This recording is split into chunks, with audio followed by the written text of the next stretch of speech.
Jesus também quer resolver o meu e o seu problema. Glória a Deus. Que bom então que estamos aqui nessa noite.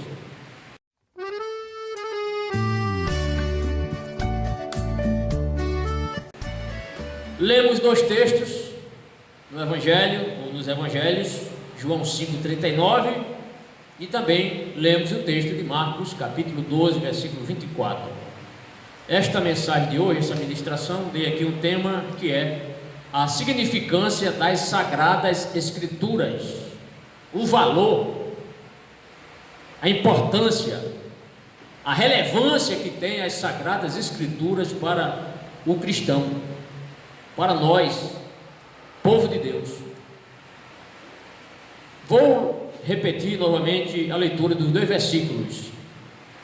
João 5,39 diz o seguinte: vocês estudam cuidadosamente as Escrituras. Aqui Jesus estava falando para religiosos, homens que conheciam a lei, os profetas, os escritos.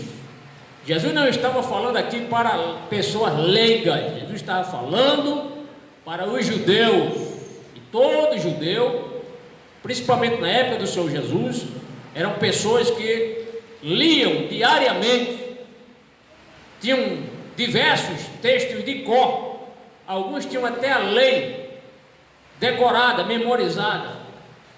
Aí Jesus vai confrontar eles, a hipocrisia deles, que pensavam que por serem judeus, descendentes de Abraão, que os céus os aguardassem. Então eles se vangloriavam da posição que tinham como religiosos. Aí Jesus confronta eles ao dizer: vocês estudam cuidadosamente as Escrituras, porque pensam que nela ou nelas vocês têm a vida eterna. E são as Escrituras que testemunham a meu respeito. Eles procuravam ler, entender diariamente as Escrituras, porque eles sabiam que as Escrituras iriam conduzi-los à vida eterna. Mas como eles estavam errados, porque eles não compreendiam o principal propósito da vida de Jesus, que foi salvar os homens, os pecadores, porque pela lei nenhuma carne se salvaria, irmãos. Eles achavam que por serem descendentes de Abraão, já estavam salvos. Por isso que eles menosprezavam os gentios. Os gentios eram pessoas não pertencentes ao judaísmo, a nação hebraica, israelita. Aí Jesus diz, agora em Marcos 12, 24, quando confrontado pelos saduceus, Jesus estava sempre sendo confrontado pelos religiosos, fariseus, saduceus. Nós não crescemos mais, nós irmãos da Assembleia de Deus, porque muitos crentes não estão estudando as Escrituras, porque também não são confrontados. Se nós fôssemos confrontados diariamente, lá no seu trabalho, se tivesse alguém bom de Bíblia lá, iria lhe fazer muitas perguntas. E como você se sairia? Será que iria responder todas ou quase todas? Então nós, irmãos, precisamos conhecer esse livro que nós trazemos para a casa do Pai. Precisamos conhecer esse livro. Eu não estou dizendo que os irmãos precisam memorizar tudo, mas pelo menos entender o porquê desse livro, o propósito desse livro, por que nós carregamos esse livro para a casa do Senhor, por que nós precisamos ler, entender as Sagradas Escrituras. Isso é fundamental para a nossa fé, irmãos.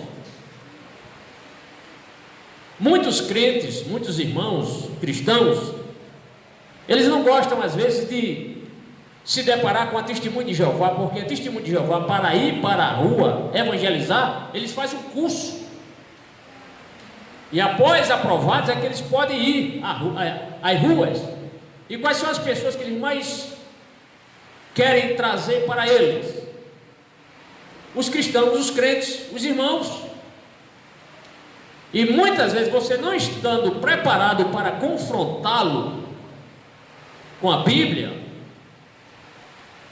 você se fecha, não quer se indispor com eles, porque não está seguro da sua fé. Você ainda não se aprofundou, nós não nos aprofundamos ainda. Marcos 2,24, Jesus responde para os saduceus, aquela questão lá da mulher, eles achavam que quando chegasse lá no céu ia ter casamento.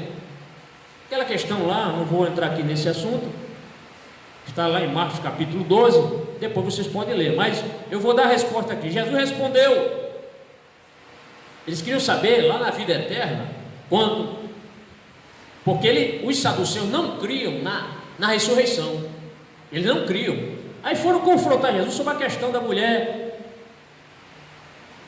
que casou-se, aí morreu o marido, aí veio outro, casou-se, enfim, ela casou várias vezes, 7 vezes, e na ressurreição, ela vai ser a mulher de quem? Olha só, e lá no céu vai ter casamento? Não, irmão, aproveite seu casamento aqui, porque lá no céu não vai ter casamento, união de homem com mulher, não, nós seremos lá santos, anjos, servindo a Deus, pessoas de Deus. Jesus respondeu, vocês estão enganados, pois não conhecem as Escrituras, nem o poder de Deus. Estavam enganados. Nós estamos, irmãos, pleno século 21, numa época, numa era chamada pós-modernidade, onde as informações, elas voam, passam rapidamente, o conhecimento passa rapidamente, e nós, crentes em Jesus, a gente não pode ficar para trás no que concerne às Escrituras, as informações que a Bíblia tem para nós. Aproveitemos a internet, a bênção da internet bem aproveitada para evangelizar também. O que eu estou fazendo aqui? Filmando para posteriormente fazer a edição e colocar o vídeo ao dispor de vocês, para vocês compartilharem esta mensagem. Muitas pessoas têm aceitado a Jesus através da internet, cultos transmitidos através da internet. Às vezes um versículo, a pessoa está desesperada, alguém manda um versículo, aquilo é um bálsamo, irmão, para a pessoa que está precisando de uma palavra. E às vezes uma só palavra, quando Deus quer atuar, transformar, abençoar, salvar, justificar, abençoar, basta apenas uma palavra, é suficiente.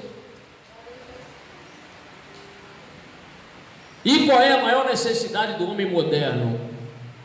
É saúde? Não. É conhecimento tecnológico? Não.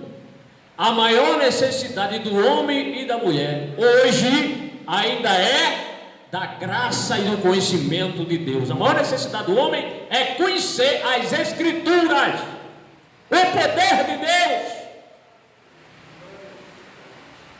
De que adianta ter tanto conhecimento secular e não ter certeza de vida eterna?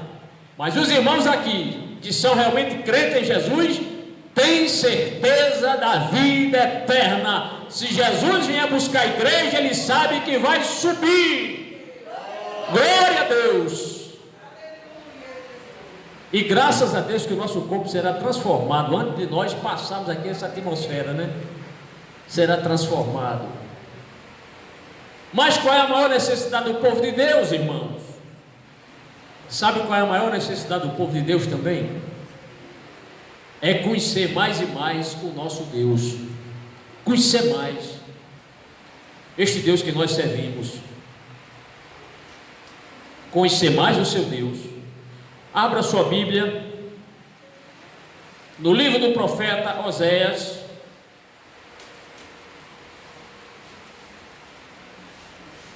profeta Oséias, capítulo número 6, versículo número 3. O que disse o profeta? Conheçamos o Senhor, esforcemo-nos por conhecê-lo, tal certo como nasce o sol, Quem sabe aqui que o sol nasce todo dia? Quem sabe? Quem sabe faça um gesto aí, irmão, me ajude. Amém? Tem gente que não sabe se nasce, nasce, viu? Todo dia o sol nasce e se põe. Aí veja só, recapitulando, voltando ao início do versículo: conheçamos o Senhor, esforcemo-nos. Tem que ter esforço para conhecer Deus, estudar a palavra, ler a palavra, orar, meditar, buscar, entender. Aí ele diz assim, o texto: esforcemo-nos por conhecê-lo. Aí ele diz: tão certo como nasce o sol, ele aparecerá, virá para nós como as chuvas de inverno, como as chuvas de primavera que regam a terra. Olha que certeza maravilhosa. Se nós procurarmos conhecer Deus, Ele vai se revelar para nós. De que forma? Como podemos conhecer o Senhor? Você está fazendo essa pergunta aí? Pastor, como podemos conhecer o Senhor? Resposta: conhecendo a sua vontade através da sua palavra. Quer conhecer Deus melhor?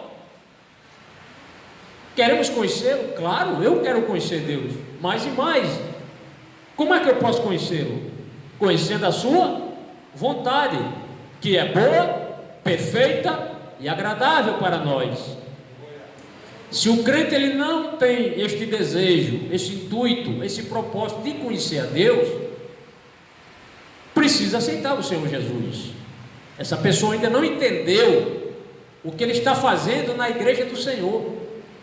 Meu irmão, você faz parte do corpo de Cristo, que é a igreja. Você é importante.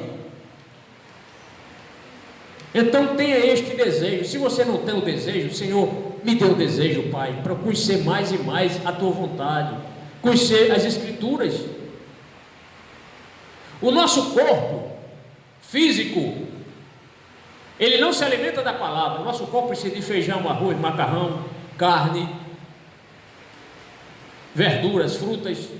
Isso alimenta a nossa carne, a nossa natureza, o nosso corpo físico. Mas a gente tem alma, nós temos uma alma. Quem tem alma aí, levante a mão. E espírito também? Claro. E como nós podemos alimentar nosso espírito, a nossa alma? Assistindo novela? Não. Assistindo jogo de futebol? Não. Como é que nós alimentamos o espírito? Conhecendo, lendo a palavra e crendo na palavra de Deus. Aí o nosso espírito se fortalece, porque a gente está alimentando o nosso espírito, a nossa alma. E como a nossa alma precisa do conhecimento de Deus, nós cremos, professamos, ensinamos que a Bíblia é a palavra de Deus. Isso nós fazemos. Nós cremos, ensinamos e professamos que a Bíblia é a palavra de Deus. Sim ou não? É. A Bíblia é a palavra de Deus. A palavra de Deus não é um papel. Importante dizer isso aqui. A palavra de Deus não é o papel. A palavra de Deus é o texto. Amém? Se alguém chegar e escrever nesse muro um versículo: o Senhor meu pastor, nada me faltará. Se está escrito no muro o texto da palavra do Senhor, aquele versículo é a palavra de Deus. Não é o muro que é a palavra de Deus, é o texto, a palavra. Amém, irmãos? Estão entendendo? Glória a Deus, porque tem gente que acha que a palavra de Deus é o papel. Não é. A palavra de Deus não é o papel.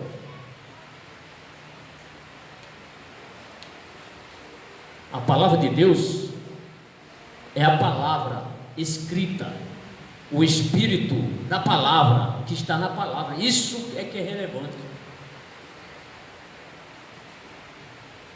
Foi interesse do Senhor, irmãos, em revelar a sua vontade. Deus interessou-se em revelar-se para nós. E o que é glorioso no cristianismo é que o cristianismo é uma revelação. Aliás, a Bíblia é uma revelação. Deus quis revelar-se ao homem. Se Deus não quisesse se revelar ao homem, quando Ele criou Adão e Eva, deixaria eles lá cuidando do paraíso, não iria falar com eles, Já fiz vocês, agora vou para o céu, ser adorado pelos querubins, pelos anjos, arcanjos. Mas não, Deus ele quer se relacionar com o homem. E Ele quer que nós conheçamos a sua vontade, irmãos. E onde está a vontade do Senhor? Na sua bendita palavra. E a Bíblia é o resultado da revelação. Isso aqui, isso que está na sua mão, é revelação. Você crê nisso? Quer ver como é revelação? Deuteronômio 29, 29. Vamos ler esse texto? Há muitas coisas na Bíblia que Deus ainda não revelou, coisas que estão seladas para depois, mas aquilo que Ele revelou é para nós. O versículo é Deuteronômio 29, 29. As coisas encobertas pertencem ao Senhor. Claro, Deus ele é tão maravilhoso, glorioso. Muita coisa de Deus ainda nós só iremos conhecer, saber, quando nós chegarmos lá na presença dele no céu. Mas o que ele deu para nós está aqui na palavra. As coisas encobertas pertencem ao Senhor, o nosso Deus. Aí ele diz: mas as reveladas pertencem a nós e aos nossos filhos para sempre, para que sigamos todas as palavras desta lei. Então Deus revelou-se a Israel, não só a Israel, antes, bem antes, revelou-se a Abraão, antes revelou-se a Noé, falou com Noé, falou com Adão, enfim, Deus falou com muita gente. Então, amados, a revelação, aquilo que está escrito, é para nós e aos nossos filhos. Claro, no contexto aqui estava inserida a nação de Israel, mas nós também podemos entender que nós estamos inseridos nessa promessa aqui também. As coisas reveladas são para nós. Então Deus deu-nos a Bíblia, a palavra dele, para nós. Isso aqui é comida espiritual para o nosso espírito. Então todos os crentes, Deus está servindo aqui, podemos entender como um cardápio de Deus. Se você quiser entender dessa forma, aí está, Deus está dizendo: está aí comida, meu filho. Tem gente que diz: faz tempo que Deus não fala comigo. Quanto tempo faz que você não lê a palavra de Deus? Porque todas as vezes que nós lemos a palavra, Deus está falando conosco. Amém? Glória a Deus. Mas os judeus achavam que a revelação era exclusiva para eles, só eles achavam-se dignos de ter a revelação de Deus. Como eles confiavam na religião, como eles confiavam no templo de Salomão. Templo de Salomão, templo de Salomão, é como se dissesse: não, jamais os babilônios vão entrar aqui em Jerusalém, porque o templo do Senhor está aqui. A lei do Senhor está guardada lá dentro do lugar santíssimo, dentro da Arca da Aliança. Deus não vai permitir que o inimigo entre aqui. Mas Deus não concorda com religião de fachada, a religião instituída. Deus queria que o povo tivesse um coração disposto para adorá-lo verdadeiramente e não confiasse apenas no templo de Salomão. Eles não poderiam admirar, tudo bem, muito bem feito, mas eles precisavam cultuar o Deus de Abraão, de Isaac, de Jacó, porque se não fosse esse Deus, onde eles estariam? Estariam ainda no Egito. Então eles se orgulhavam disso, estribavam-se nisso. E outra coisa, Jesus nos ama tanto, que além de Deus ter dado todo este conjunto de informações maravilhosas para nós, No último livro da Bíblia, Jesus ainda continua a revelar-se para nós. Abra sua Bíblia, agora vocês vão encontrar bem rápido agora. Apocalipse capítulo 1, versículo 1. O último livro da Bíblia é fácil achar, né? Vou abrir Abacu, que aí o negócio complica, né, irmão? Para alguns, né? Para alguns, né? Mas Apocalipse capítulo 1, versículo 1, veja como Jesus, ele está no céu. Ele, quando estava aqui na terra, revelou a vontade do Pai. Foi a maior expressão da revelação de Deus. Não foram os profetas, não foi a própria lei dada no Sinai, mas a maior expressão da revelação de Deus, quem trouxe do céu foi Jesus. Ele mesmo ouviu do Pai as palavras e transmitiu para o povo que queria ouvi-lo. A maior expressão da revelação de Deus foi Jesus. Os profetas, eles perseguiram, prenderam, mataram. A lei, eles infringiram, desobedeceram. Agora vem Jesus e eles matam Jesus. Como o ser humano é injusto, né, irmão? Como o ser humano é uma pessoa que desagrada a Deus constantemente. Mas veja como Jesus nos ama tanto. Capítulo 1, versículo 1. Jesus foi para o céu e ainda continua mostrando a sua vontade e revelação. Por isso que Apocalipse é uma palavra grega que significa revelação. Apocalipse significa isso, revelação. Revelação de Jesus Cristo, que Deus lhe deu para mostrar aos seus servos. Quem é servo de Jesus? Levanta dois irmãos. Glória a Deus. Prossegue. O que em breve há de acontecer. Ele enviou o seu anjo para torná-la conhecida ao seu servo. Então veja como Jesus foi para o céu e mesmo assim ele revelou o que vai acontecer brevemente. Bem, com esse propósito vamos começar a ensinar sobre a palavra de Deus. Assim vamos ao primeiro tópico desta mensagem de hoje.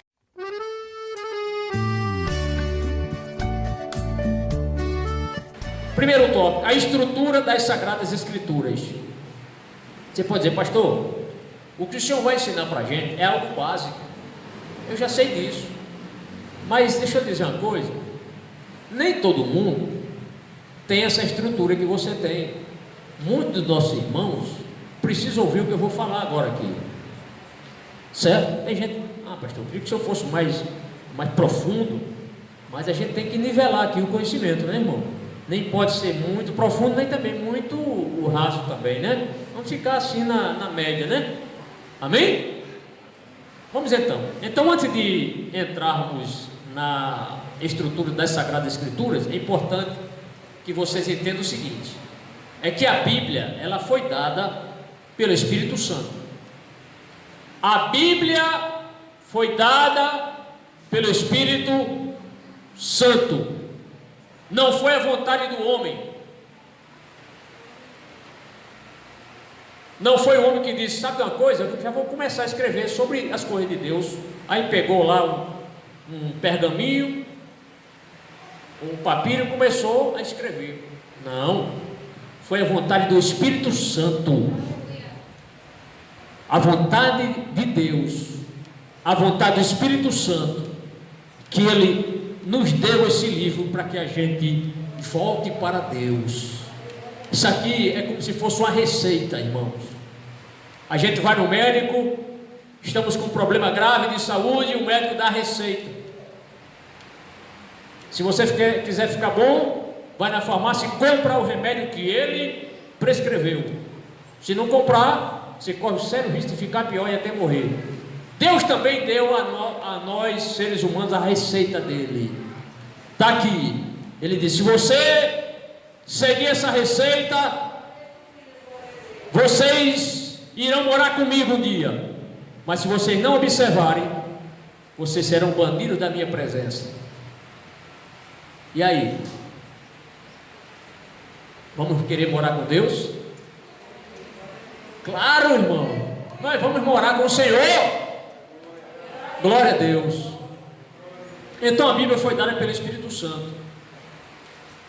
Quero ler dois textos. O primeiro encontra-se, aliás, os dois. 1 Coríntios, abra sua Bíblia, pratique achar o livro da Bíblia. Isso é muito importante, os crentes ter. Onde é que está o livro? Ah, está ali. Não vou dizer para os irmãos decorar a página, aí já é demais. Mas 1 Coríntios capítulo 2, você sabia achar, né? Capítulo 2 de 1 Coríntios, versículos 13 e 14. Diz assim: texto das Sagradas Escrituras: delas também falamos, não com palavras ensinadas pela sabedoria humana, mas com palavras ensinadas pelo Espírito. Na minha Bíblia aqui, em algumas Bíblias, Almeida Corrigida, diz Espírito Santo. Na minha tem Espírito, com E maiúsculo, é Espírito Santo, Espírito de Deus, certo? Então, mas com palavras ensinadas pelo Espírito Santo, interpretando as verdades espirituais para os que são espirituais. Quem não tem o Espírito Santo, quem não tem o Espírito, não aceita as coisas que vêm do Espírito de Deus. Por isso que o homem ímpio, você vai pregar para ele, ele é ignorante, não aceita. Você vai entregar literatura, ele não quer, não aceita, vem com argumentos. Quem não tem o Espírito com E maiúsculo, Espírito de Deus, Espírito Santo, não aceita as coisas que vêm do Espírito de Deus, por lhe são loucura, e não é capaz de entendê-las, porque elas são discernidas espiritualmente. Esta é a dificuldade do homem ímpio. Parece loucura. Que negócio é esse? Arrebatamento? Quer dizer que vocês vão para o céu um dia, é? Quer dizer que vocês oram aqui, Deus escuta a oração de vocês? Por que eu estou atrás desse muro e não escuto oração? E você vem me dizer que você ora aqui em silêncio com o coração e Deus ouve? Claro. Para o homem isso aí, para eles, isso é difícil. Ora, irmão, você pega um celular aqui. Se você tiver um celular, um amigo seu lá no Japão, você fala com ele ali, atrás do muro, com a cabeça baixa, encostada no chão, ele vai lhe escutar. Quanto mais nós falando com o nosso Deus, Deus não vai ouvir? Claro, Deus vai ouvir, porque Ele é Deus. Então, se o aparelhinho que o homem pecador faz, conversa com o outro, a distância tão grande, tão imensa, quanto mais o nosso Deus, aleluia, que deu sabedoria e inteligência ao homem, irmão, Ele ouve as orações. Aquela oração que você faz em silêncio, Deus está ouvindo. Nós só oramos às vezes de forma oral, devido ao costume, mas Deus ouve a oração em silêncio. Deus não ouviu a oração de Ana, só fazia abrir ali a sua boca, balbuciando. O sacerdote ali achou até que ela estava embriagada, bêbada, mas ela estava falando com Deus, e Deus ouviu a oração dela e deu um filho para ela. Deus faz isso. Então o homem, como é que pode o homem passar 3 dias e 3 noites no ventre de uma baleia? Que conversa é essa? Porque são loucura essas coisas para eles. Como é que pode o homem 4 dias já, o corpo putrefado, em decomposição, já se decompondo, coração batido, o corpo cadavérico, enterrado há 4 dias, como é que esse homem pode viver? Voltar a viver? Pela medicina não poderia, mas a palavra do Senhor Jesus foi aquela palavra que criou o homem, façamos o homem. Foi a mesma palavra que disse: Lázaro, sai para fora. E naquela hora, o espírito dele que estava com Deus diz: vai lá que meu filho está chamando você de novo. Aí Deus veio novamente o espírito, e quando o espírito entra no corpo, dá vida. Glória a Deus. Quando Deus fez o homem estava inerte. Aí o Senhor soprou o fôlego de vida, ou seja, Deus soprou nas narinas do homem, isto é, deu a ele o oxigênio, o espírito, e a partir daquela hora aquele homem feito todo de barro, o coração começou a bater, ó. Tum, tum, tum. E o homem começou a abrir os olhos, começou a falar, não é? E tornou-se alma vivente. Por quê? Porque Deus, o Espírito entrou. Então, Lázaro só ressuscitou porque Deus novamente devolveu o Espírito a Lázaro. Tudo que Jesus pediu, Deus fez. Ele não ia negar. Então, o homem do mundo, a mulher do mundo, não entende essas coisas.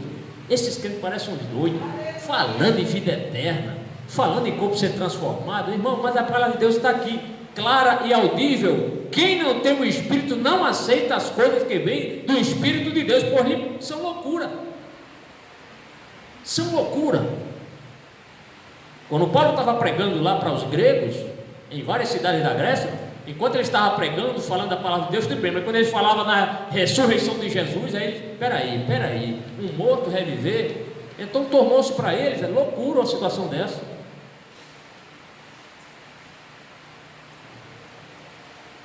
Olha, irmãos, os livros seculares,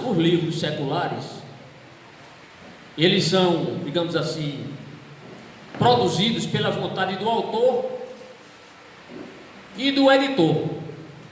O autor diz: eu vou fazer um livro sobre isso. O homem secular, eu escrevi livro, você pode escrever também um dia. Mas a Bíblia foi um livro ímpar, porque foi o próprio Deus, através do Espírito Santo, através da inspiração divina, que produziu as Santas Escrituras para nós. Não é produto da mente, do raciocínio, da inteligência humana. Se fosse algo produzido pela inteligência humana, a Bíblia Sagrada, você ia ler uma vez só, duas, talvez três, como a gente faz com os melhores livros da literatura brasileira ou mundial. Você lê um livro 2, 3 vezes, talvez umas 3 ou 4, por aí para, não quer ler mais. Você fica até enfastiou-se. Mas a Bíblia, quanto mais nós lemos, mais a gente descobre vida, mais a gente conhece sobre Deus. Se nós pegarmos João 3,16 aqui, todos esses irmãos que estão aqui à minha retaguarda, cada um vai pregar João 3,16, tiver 10 obreiros, serão 10 mensagens diferentes, mas com o mesmo sentido. A riqueza que Deus tem na sua palavra é imensa para nós. 2 Timóteo 3,16, na Almeida Revista Atualizada, diz: toda a Escritura é inspirada por Deus e útil. Toda a Escritura é inspirada por Deus e útil. Você diz: pastor, mas na Bíblia não tem também palavra do diabo? Tem ou não tem? Tem ou não tem? Tem. Se és o filho de Deus, transforma essas pedras em pães. Satanás falando. Onde é que está a inspiração? A inspiração está no registro. Amém? A inspiração está na lembrança que o Espírito Santo trouxe para os evangelistas escreverem sobre isso. Aí está a inspiração, a lembrança, o detalhe. Glória a Deus, não se perdeu. O Espírito Santo é maravilhoso. A Bíblia é o que me fascina, sabe o que é, irmão? Porque se a Bíblia fosse um produto da mente do povo judaico, dos israelitas, dos hebreus,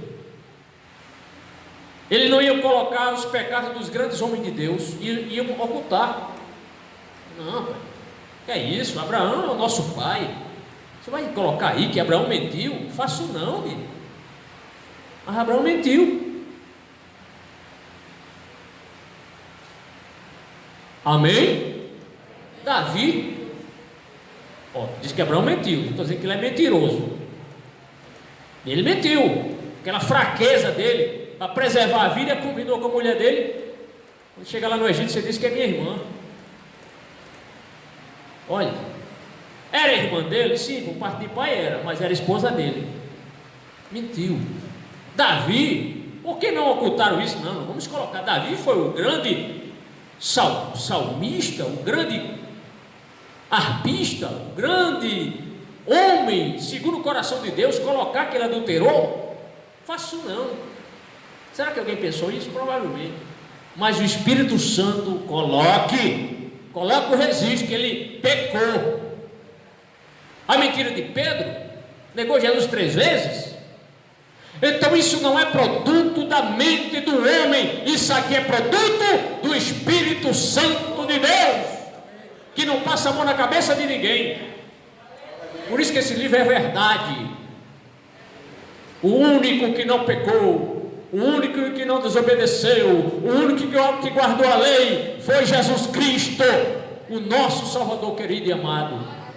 Os outros homens falharam, fracassaram.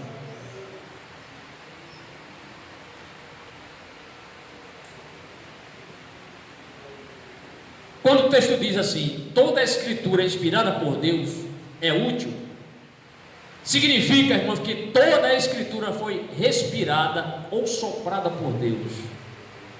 Inspiração significa isso, sopro. Sopro. O Espírito soprou, o pneuma.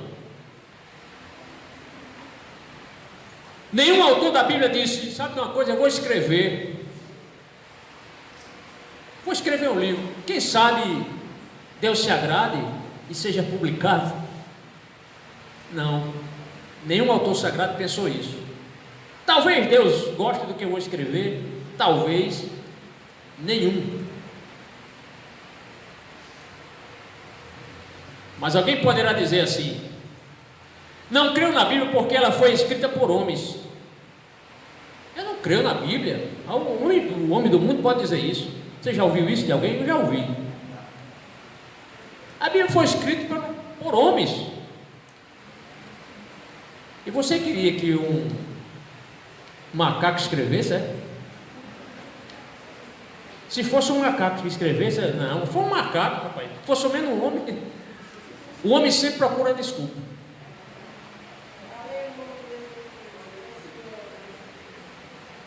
Foi o Espírito Santo, irmão, que capacitou homens a escrever o que Deus colocou no coração deles, ou soprou neles para eles escreverem. Foi a ação única e exclusiva do Espírito Santo de Deus. Não foi a vontade particular deles, não foi. Foi a ação do Espírito Santo. 2 Pedro, vamos lá para 2 Pedro, olhe. Vamos lá, 2 Pedro. Antes de João, viu? 2 Pedro, capítulo 1, versículo 21. O que é que diz o texto? O texto diz o seguinte: pois jamais a profecia teve origem na vontade humana, mas homens falaram da parte de Deus, impelidos, isto é, inspirados pelo Espírito Santo. Então não foi a vontade do homem querer escrever a Bíblia, foi um impulso, foi o Espírito Santo que soprou neles, impeliu esses homens, isto é, inspirou esses homens a escreverem tudo isso para nós. E o que é glorioso é que esses homens que escreveram, eles não se sentaram num lugar, vamos todos nós escrevemos aqui, como aconteceu com a Septuaginta. 72 sábios traduziram a Bíblia do hebraico para o grego, a Septuaginta, em 72 dias, lá para a biblioteca do rei do Egito, Ptolomeu Filadelfo. Ele queria que tivesse a Bíblia em grego para que ele se orgulhasse lá da biblioteca dele, mas não tinha um exemplar da Bíblia no grego. Aí ele premiou, pagou caro, mas conseguiu que 72 sábios, ou homens que entendiam judeus, escrevessem, e eles concluíram em 72 dias. Mas, irmão, voltando aqui,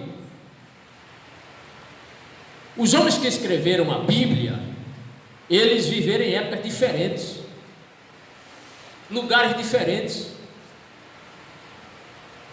Exemplo, Daniel. Onde estava Daniel? Na Babilônia. Onde estava Moisés? No deserto do Sinai, escrevendo. E muitos. Onde estava Esdras? Em Jerusalém, pós-cativeiro. Os profetas, alguns durante o cativeiro, antes do cativeiro, pós-cativeiro, como Ageu, Zacarias e Malaquias. Então, em lugares diferentes, porém, há uma consonância grande. Tudo se encaixa. Por quê? Porque é Deus que está no controle das coisas. É o Espírito Santo que inspirou esses homens.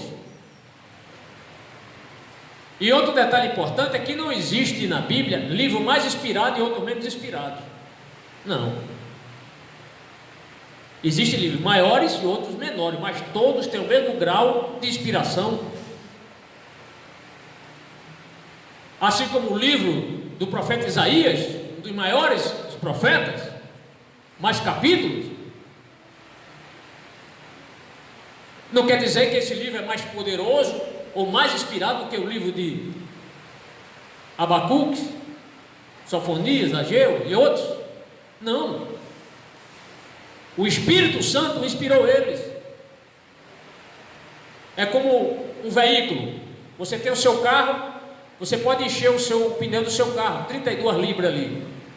Mas ele também pode esvaziar-se um pouco, ficar com 20 libras. Não significa que ele está seco. Tem ar lá dentro. Então, se há livros com maiores capítulos, maior número de capítulos e outros com menores capítulos, isso não descaracteriza, isso não é demérito para o livro com menos capítulos, porque o Espírito Santo tanto inspirou outros profetas para escreverem mais, como também outros profetas que a gente chama de menores, não que sejam menor na estatura, mas com menor número de capítulos. O importante é que o Espírito Santo agiu através da vida deles.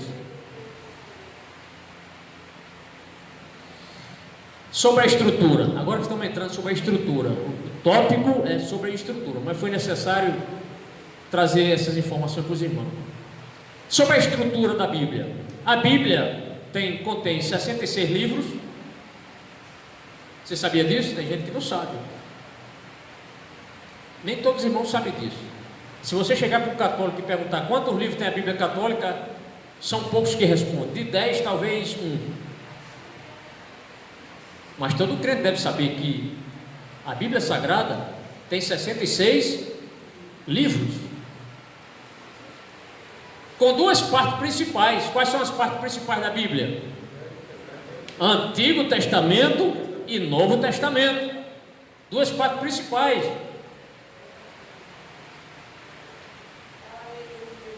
Escritos num período de 1600 anos.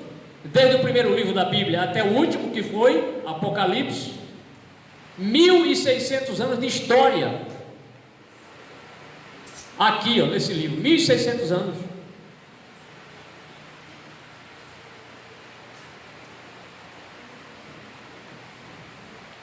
A palavra de Deus, a Bíblia, ela foi escrita por cerca de 40 homens que escreveram em lugares e épocas diferentes, como eu já falei aqui para os irmãos. Mas mesmo homens em lugares diferentes, em épocas diferentes, isso não tirou a singularidade das Escrituras. Não tirou. Resumindo, em muitos lugares na Bíblia a gente encontra o próprio Deus mandando homens escreverem. Já leram isso na Bíblia? Quando você lê, e como Deus falou, irmãos, quando a gente começa, estamos lendo agora o livro de Levítico, como Deus falou no Levítico, como Deus foi detalhista naquelas ofertas, nos holocaustos, tantos e tantos detalhes. E tem gente que acha que Deus é um Deus que a gente pode fazer a obra de Deus de forma relaxada, de qualquer jeito. Não, Deus é um Deus que quer que nós façamos o melhor para Ele. Se você assumir um cargo nesta igreja ou em qualquer igreja, por onde você passar, procure fazer o melhor para o Senhor. Você não é empregado da igreja, você é servo de Jesus. Faça o melhor. procure fazer o melhor. Mas há vários textos que apresentam o próprio Deus mandando homens escreverem sobre a sua própria vontade. Querem conferir? Vou dar um livro bem facinho para vocês acharem. Jeremias. Jeremias é fácil achar, né? Está logo depois de Isaías, né? Facinho, né? Jeremias, veja como Deus, ele falou para o próprio profeta: escreva. Então, isso aqui também é um outro argumento para você calar a boca de alguma pessoa que queira duvidar das Escrituras, que elas realmente são inspiradas por Deus, as Escrituras. Jeremias capítulo 36, versículos 1 e 2, diz assim, ó: no 4º ano do reinado de Jeoaquim, filho de Josias, rei de Judá, o Senhor dirigiu esta palavra a Jeremias. Quem foi que dirigiu a palavra? Quem foi? Foi o rei? Foi não. Quem foi que falou isso aqui? Quem dirigiu? O Senhor. Versículo 2, Deus disse, ó: pegue um rolo e escreva nele todas as palavras que lhe falei a respeito de Israel, de Judá e de todas as outras nações, desde que comecei a falar a você durante o reinado de Josias até hoje. Foi Deus que falou com ele. Isso aqui não é produto da mente de Jeremias. Foi Deus, viu, irmão? Tem muita gente nas igrejas dizendo: Deus falou comigo, irmão, contradizendo a própria palavra. Às vezes as coisas não batem. Quando Deus fala, Deus fala. Deus pode falar de várias maneiras: por profecias, na sua palavra, por intermédio de sonho. Deus fala também sonho. Fala? Qual a prova bíblica? Me dê uma prova bíblica que Deus fala em sonho. Ou falou? Hein? O caso de José. Que José? Do Egito? Ou José, pai adotivo de Jesus? Os dois, né? É verdade. Não é? E interessante é que o anjo do Senhor, para Maria, o anjo Gabriel aparecia visivelmente. Ela viu o anjo Gabriel. Mas para José ele só aparecia em sonho. Já pensou nisso? Para Maria ele falava face a face assim, como eu estou falando com os irmãos. Maria viu o anjo, mas para José só em sonho. Mas o importante é o teor da mensagem. Então vocês vejam Deus falando para o profeta Jeremias escrever. E muitos textos o Senhor falou com Josué, falou com Moisés. E como falou com Moisés? Foi o homem que mais falou com Deus, ou que Deus falou com ele, foi Moisés. Teve o privilégio de ver o Senhor. Saindo do primeiro tópico, vamos para o segundo.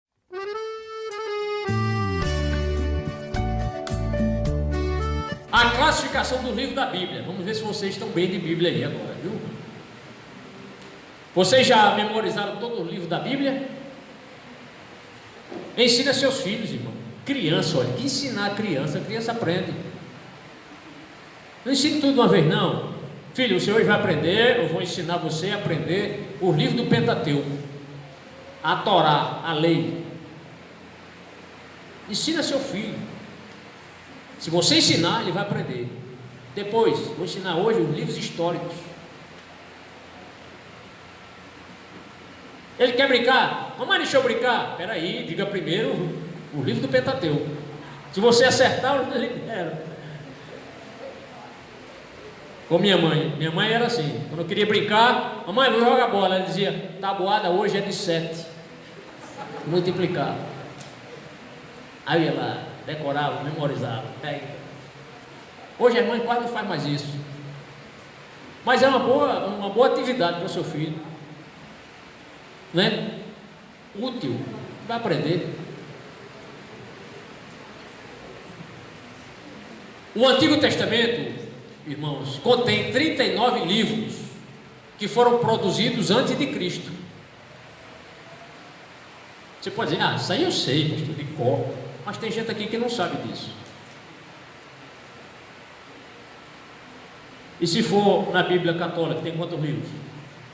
Quem sabe? Quem sabe? Hein? Não, o Antigo Testamento 46. A nossa protestante são 39 livros. E o Antigo Testamento está dividido em 4 partes. 4, o Antigo Testamento, viu, criança? Olhe para cá, vocês crianças. O Antigo Testamento está dividido em 4 partes. Digo, o Antigo Testamento. Só as crianças, eu quero ouvir as crianças. Digam, crianças, o Antigo Testamento. Vamos falar, não? Repita, repita. Digo assim, ó. O Antigo Testamento. Diga de novo. O Antigo Testamento está dividido em 4 partes. Muito bem, já aprendeu.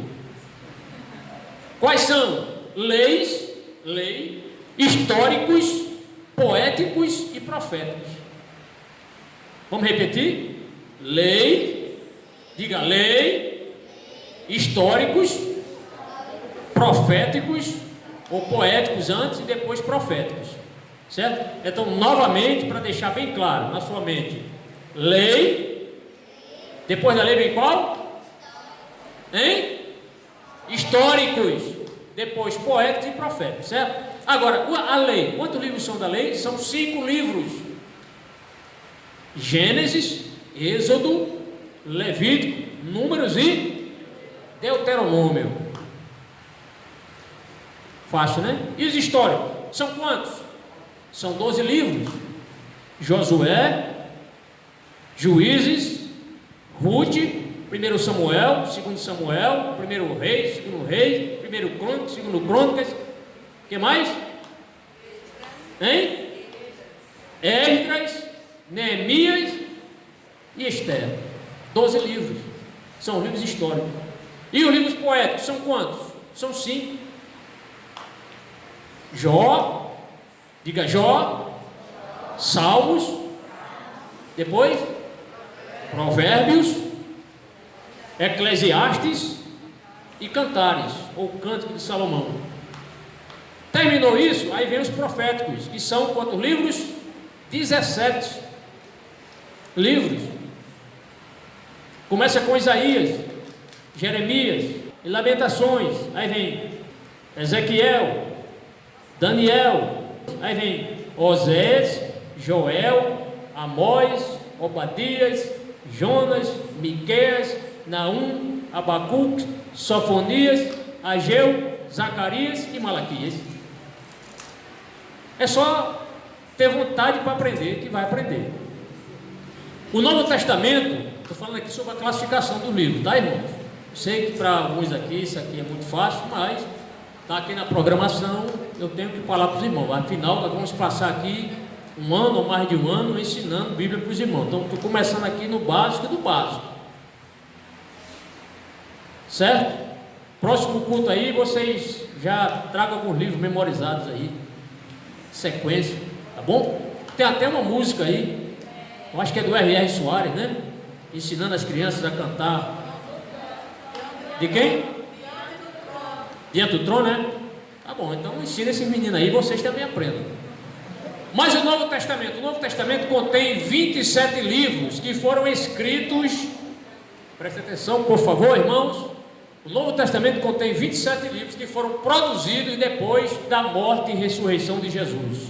Antes da morte e ressurreição dele, não foram escritos nenhum livro do Novo Testamento. Depois da morte e ressurreição, aí sim foram escritos muita coisa a respeito do Senhor Jesus. Mas o Novo Testamento está dividido em 4 partes. O Antigo Testamento em 4 e o Novo Testamento também em 4 partes. Que são o Evangelho, Histórico, Epístola e Revelação. Vamos repetir? Evangelhos, Histórico, Epístolas e Revelação.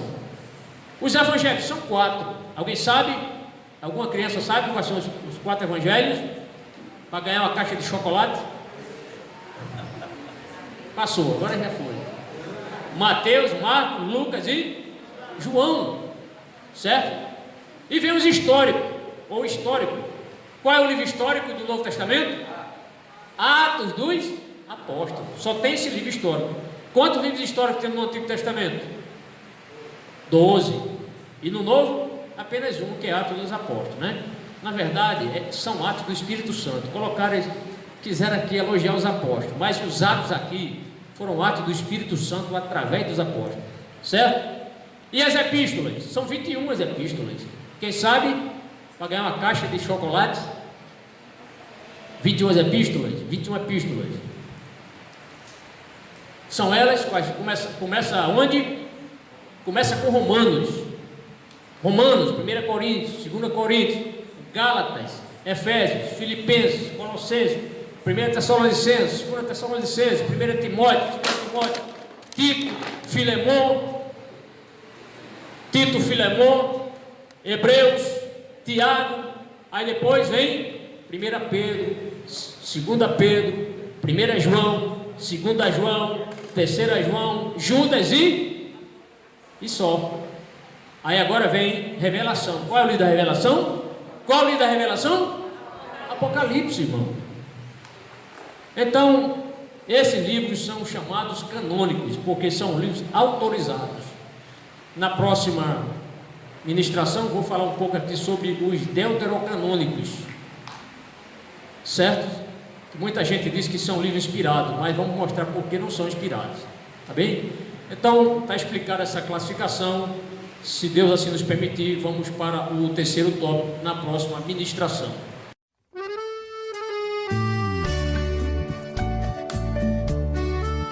O que eu quero deixar aqui para os nossos queridos irmãos. Os irmãos devem lembrar-se que os religiosos da época do Senhor Jesus, eles distorciam as Escrituras, estudavam as Escrituras, mas não entendiam. É importante que nós, servos do Senhor Jesus, entendamos este livro. Não estou dizendo que você vai compreender tudo, mas pelo menos ter uma noção clara para poder explicar para alguma pessoa que peça algum esclarecimento das Escrituras. Se alguém perguntar, me fale sobre o contexto do profeta Jeremias, o que é que você vai dizer? Por que o profeta Jeremias foi perseguido, foi preso? Porque ele teve que descer lá no poço, foi preso lá, praticamente quase que morreu. Qual a causa disso? Então a gente precisa conhecer a palavra do Senhor, tá certo? Para nós não termos uma compreensão distorcida, tá bem? E a vantagem nossa, sabe qual é? É que nós temos o Espírito Santo. Jesus disse: o Consolador vos fará lembrar de tudo. O Espírito Santo nos fará lembrar se nós estudarmos a palavra, se nós lermos a palavra. Esse negócio de que alguns dizem, não, irmão, não precisa estudar a Bíblia não. Quando eu chegar para pregar, o Espírito Santo de Deus vai me encher e eu vou dizer uma porção de coisas. Deus não tem compromisso com gente que não valoriza a palavra dele. Deus tem compromisso com uma pessoa que realmente tem compromisso com a palavra, que ama a palavra. Amém, amados? Que Deus nos ajude e desde já comece a estudar, ler um pouco mais as Escrituras. Você vai nutrir o seu espírito. Fiquemos em pé. Vamos agradecer ao nosso Pai maravilhoso, que vai nos ajudar. Agora o que a gente precisa fazer é o seguinte: é ler o manual para o nosso espírito, que é a sua palavra. Oremos. Senhor nosso Deus, como é bom, Senhor, estar aqui neste lugar, aprendendo, Senhor, para poder ensinar um pouco mais a Tua palavra. Senhor, desperte nos irmãos aqui diante de mim e da Tua santa presença o desejo, Senhor, o intuito de Te amar mais e mais, de buscar a Tua palavra mais e mais, de crer nessa palavra mais e mais, Senhor, aprofundar-se em conhecer este Deus tão maravilhoso que és Tu, Senhor. Ó Senhor, coloca esse desígnio em nossa mente, em nosso coração, para que possamos, Senhor, alimentar verdadeiramente o nosso espírito, o Espírito Santo que está em nós, dado por Ti, Senhor. Nos ajude, Pai. Abençoa aqui as crianças desta igreja. Abençoa os pais, Senhor, que tomam essa consciência da importância de ensinar a Bíblia para os seus filhos. É o que eu te peço, no nome do Senhor Jesus Cristo. Amém.